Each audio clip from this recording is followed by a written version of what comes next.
What is going on? Putting Mom in a storage shed? Oh, that? Well, I got tired of taking care of her. I can't help it, okay? What? Are you kidding me? It was when I visited my mother-in-law at her house to take her to the hot springs that we found her in a pitiful state, trembling in the storage shed. Speechless at my sister-in-law's inhumane actions and the appalling conditions she forced on my mother-in-law, little did I know that divine retribution was about to befall my sister-in-law. I am a 46-year-old housewife. My husband is also 46, and we have a son. Our son has started living on his own as he's decided to go to college in a different state. I thought he'd go to a local university and we'd live together for a few more years even after he started working. But children leave their nest earlier than their parents expect. Earlier than anticipated, my husband and I suddenly found ourselves freed from parenting and had some spare time between just the two of us. How about we go on a spa vacation this long weekend? My husband's been coming home early lately, possibly due to recent changes in the work culture. It also seems like he's been going out for drinks a lot less. Oh, that sounds great. Our first trip alone since our honeymoon, right? Not just vacations, but I can't even remember going out to eat, just the two of us, since the last time in the early days of our marriage. We haven't dined out in that long. Yeah, but how about inviting your mom this time? My husband was surprised at my unexpected suggestion. We're both still in our 40s. We're still physically able to take care of my mother-in-law in case anything happens during the trip. Plus, we had declined her invitations several times since our son started grade school, citing parenting as an excuse. My husband's also been declining because of work, so without occasions like this, we might start drifting apart from her. When I explained my reasons, my husband agreed. My mother-in-law is currently living with my sister-in-law and her husband. We decided to try contacting my sister-in-law. I thought it might be better between women, so I called my sister-in-law. Perfect timing. I was wondering what to do with Mom since we were about to go on a trip. Lucky I found someone who can take care of her. We were on a speakerphone because my husband wanted to talk to his mother. Upon hearing my sister-in-law's self-centered comment, he was furious. Hey, what the hell do you mean by that? Oh, look what time it is. We're going to miss our flight. Ignoring my husband's suggestion, my sister-in-law emphasized her busyness and abruptly ended the call. What the hell is my sister doing? Is Mom okay with her acting like that? The excitement of seeing her after such a long time was overshadowed by growing anxiety. We need to go there right now. The in-laws' house is in the same city, but the area we live in is a newly developed residential area that has grown over the past 20 years. The area where the in-laws' house is located still has houses that have been standing since the 1920s. The in-laws' house was one of them, but it doesn't feel that old because it was rebuilt when my sister-in-law and her husband decided to live with my mother-in-law. After about a 20-minute drive, the roof of the in-laws' house came into view. We were able to enter the property, but the front door was locked and we couldn't get in. John knocked on the door and called out to his mom, but there was no response. I called Lisa to ask if they kept a spare key, but our calls didn't get through. Our anxiety increased as we desperately searched for a hidden key around the mailbox under the plant pots and such. It was then I spotted a figure in the corner of my eye. John was searching around the area when I saw the figure. Could it be in here? Murmuring, he looked into the shed and screamed. I rushed over and saw a person wrapped in cardboard and shivering in the shed. Mom? She was barely clothed, barefoot, with a pale face and unkempt hair. Her skin looked dry and an indescribable odor was emanating from her. How she looked didn't matter. I was concerned about her health. How long had she been abandoned like this in here? We need to warm her up. Hurry. I know. Damn it. Shall we break the window to get in? Hold on. What about the backyard window? It might be open. The backyard was hidden from the street. I thought there might be a chance they had forgotten to lock it. As John moved swiftly, it turned out, just as I predicted, the window was not locked. John entered the house, unlocked the front door, and carried his mother inside. From then on, we moved around, working in sync like a well-practiced team of many years. I heated the room while John wrapped her in blankets. I changed her clothes while John prepared the bath. While I bathed her, he prepared the bed for her, and we got her all tucked into the bed. "Oh, it's so warm. It's like heaven," his mother murmured as she closed her eyes and appeared to drift off to sleep. "Your mom should have a family doctor at her age, right?" I suggested that we might call her doctor for a home visit, but we couldn't find her room. I had the odd feeling when I was trying to find her a change of clothes, we were dealing with a life-threatening situation. So I borrowed clothes from Lisa. Lisa has a room full of clothes, but there wasn't a single item that seemed to belong to my mother-in-law. We looked for her insurance card or prescription data, but couldn't find them anywhere. So we searched online for a doctor who could make home visits. As soon as we got a doctor to visit, John reported it to the police. The doctor's diagnosis was that it could have been very dangerous if we had found her any later. It was said to be the coldest day this winter, and there might even be some snow along the mountains.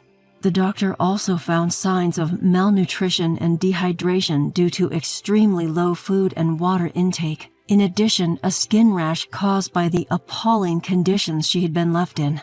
She even got lice in her hair, which is unbelievable in this day and age.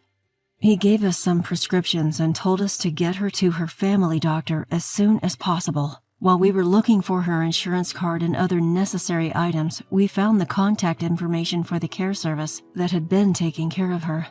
It was saved in the home phone's contact list, and fortunately, it hadn't been deleted. We had to find out what had been going on since we were busy and prioritizing our own lives, so we contacted the care service, and we were told that Lisa had suddenly terminated the contract one day without any warning. They couldn't do anything after the contract was abruptly terminated. I could tell that the caregiver had been genuinely concerned about my mother-in-law. She told me that occasionally my mother-in-law had bruises, indicating the potential of ongoing domestic abuse. The caregiver told us that they had tried to subtly inquire about it with Lisa, but she had just deflected the inquiry. Years of abuse on a daily basis. Was your mother enduring it? Damn it. Sure, I was overwhelmed with my first child back then, but it was not like I was so cornered that I could pay no attention to my mother-in-law. I deeply regretted taking advantage of my mother-in-law's words. It's okay. As a mother, it's natural that your child comes first. The numerous times she invited us over, it might have been her cry for help to get away from Lisa's abuse. To my constant expression of regret, my husband said, "It's not your fault. I'm equally to blame. Actually, I'm probably more at fault." Now it's only Lisa and her husband who can reveal the truth. We can't be sure of anything unless we hear it directly from Lisa, but she's the kind of person who could do such a thing without remorse. It's clear that a dispute over what was said or not said would arise later. We decided to record all our conversations over the phone. Lisa answered the phone, but she sounded annoyed to receive a call while she was enjoying her vacation. However, when my husband raised his voice, she gave in and started to speak flatly. I listened closely to the conversation on the speaker. "My mother's forgetfulness was seriously getting on my nerves. I got so irritated and just lightly pushed the old hag, but the place she happened to be standing was the top of a staircase. She rolled down like a chunk of meat." I couldn't believe what I was hearing. Lisa was referring to her own mother as a chunk of meat, and she was speaking in a tone as if she found it amusing. Then she couldn't stand up on her own. I knew it was bad, but I was just too tired of dealing with everything, so I figured I would just put her in the shed, Lisa continued on. "You know how you just put away things you don't need or can't use in the shed? It's just like that," she said, laughing clearly. She was treating her own mother like an object. She casually dismissed her own mother who gave birth to her and raised her as useless. The thought was so selfish it made me sick. "The caregiver doesn't know this, so it's all good. Just make sure you don't do anything unnecessary, okay?" I understood then that Lisa realized how bad the situation was after she pushed her mother down, and so she unilaterally terminated the caregiving services. She said things like, "As long as she has water, she'll be fine for a week," or, "If she starts wandering around, we can just tie her up." It was so horrifying and unbearable to hear. "Oh, and you guys should cooperate too. If things keep going like this, she's going to die from weakness. If she does die peacefully, I'm thinking of sharing some of the inheritance with you guys. Doesn't sound like a bad deal, does it?" Lisa sounded she believed her plan was perfect and laughed absurdly. It was far beyond the realm of common sense. It was insane. I felt as if Lisa herself was a dangerous weapon, and I couldn't stop shaking with fear. My husband managed to let Lisa explain without objecting, merely nodding along. He vaguely responded to her request for cooperation, never clearly accepting or denying. He wanted to lower her guard and let her come home. This was because the police we called had already arrived there, and they were listening to our phone conversations as well. They had asked us to coax as much information out of her as possible, and to ensure not to let her escape by pretending to agree with her. John, my husband, probably wanted to outright deny and admonish what Lisa was doing. I never wanted to see his anguished face again, the one he wore, as he suppressed his emotions while listening to Lisa. I sincerely hoped we'd be out of this sadness soon.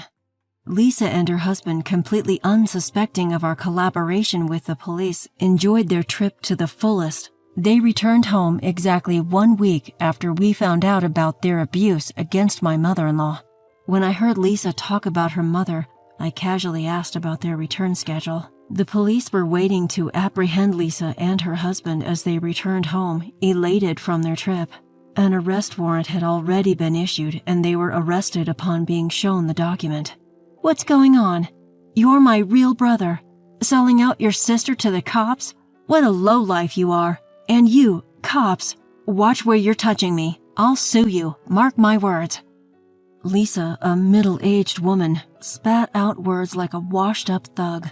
John looked at his own sister as if she were vermin. "The real lowlife here is you."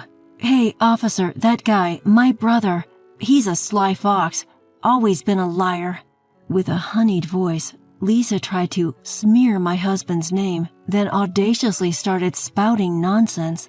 "Mom's been suffering from dementia for years. No matter how many times I explain, she insists the storage shed is her home. So isn't it better to let her do as she pleases? Even doctors say that yelling at dementia patients only makes things worse." But we already had Lisa's confession on tape.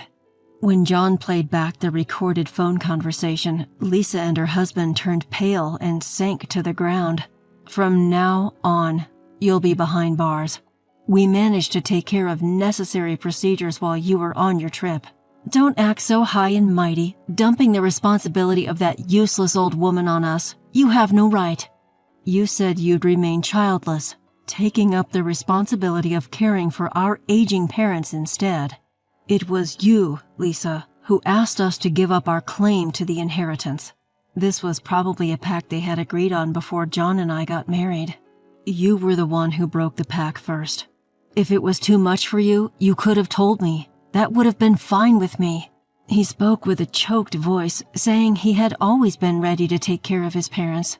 Lisa's intention was to take care of her mother so that she could take all of the inheritance in return.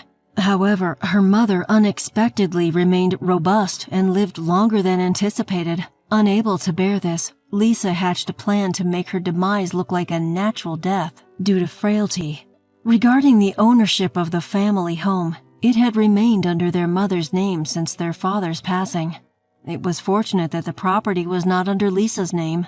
Therefore, we decided to tear down the dilapidated family home and turn it into a vacant plot. We've decided to sell the plot later.